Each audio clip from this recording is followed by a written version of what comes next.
প্রথমে পেঁয়াজ, কাঁচা লঙ্কা, আদা রসুনটাকে বেটে নিয়েছিলাম, ততক্ষণে আলুটা ভাজি করে নিয়েছি। এখানে পেস্টটা আমার রেডি হয়ে গিয়েছিল। তারপরে আমি চিকেনটার মধ্যে টক দই এবং মশলা বাটাটা দিয়ে ভালো করে নুন আর হলুদ আর কাশ্মীরি লাল লঙ্কার গুঁড়ো দিয়ে ম্যারিনেট করে নিয়ে রেখে দিয়েছিলাম 5 থেকে 10 মিনিট মতন।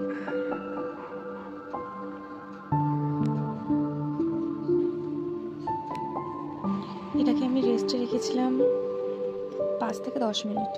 এরপর আমি আর একটা পেস্ট বানিয়েছিলাম, যেটাতে ছিল ধনেপাতা, কাজু এবং চালমগজ বাটা। সেটা দিয়ে আমি আরেকটু ম্যারিনেট করে রেখে দিয়েছিলাম চিকেনটাকে বেশ কিছুক্ষণ, 15 মিনিট 20 মিনিট মতন।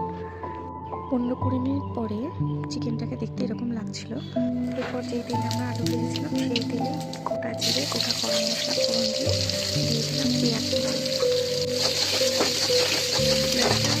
হালকা ব্রাউন কালার আসা পর্যন্ত ভেজে নিয়েছিলাম। এরপরে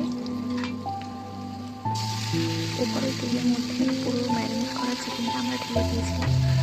যতক্ষণ না এটা থেকে জল বেরোচ্ছিল ততক্ষণ আমরা ঢাকা দিয়ে রেখেছিলাম।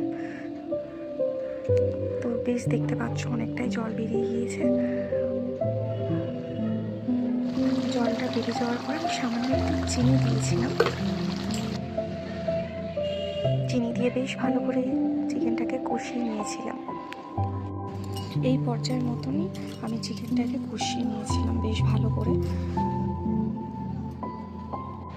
চিকেনটা থেকে তেল ছাড়া শুরু করে দিয়েছিল। বেশ খানিকটা উষ্ণ গরম জল আমি চিকেনে অ্যাড করেছিলাম এবং আলু ভাজাগুলো দিয়ে দিয়েছিলাম। আর আমি চেষ্টা করেছি এই চিকেন কারিটাতে মশলা কম দেওয়ার, মশলা কম দিয়ে যতটুকু যা করা যায়। শেষে আমি কাসুরি মেথি দিয়ে নামিয়ে নিয়েছি। সকলকে অনেক ধন্যবাদ আমার ভিডিওটি দেখার জন্য। যদি ভালো লাগে তাহলে অবশ্যই একটা লাইক করে দেবেন। Thanks for watching. Bye bye, love you and take care. আশা করি সবাই ভালো থাকবে।